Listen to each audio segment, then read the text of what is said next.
Cho nó hả? Khu cho mình nhỏ cái đi nè. Như shake cười đi nè. Cho nó giờ cho mình nhỏ cái đi nè.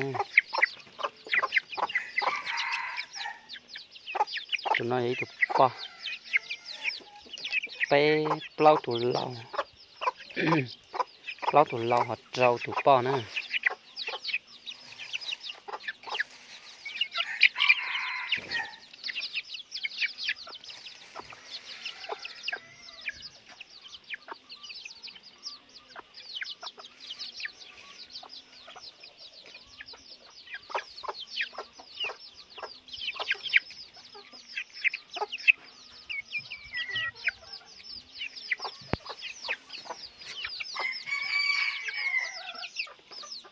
Cái già mê mê nó thế.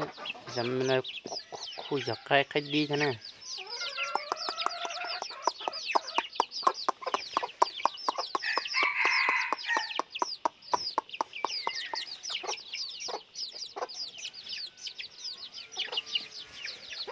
Họ tụi bên nó giọt cái khu chùa tỏi y.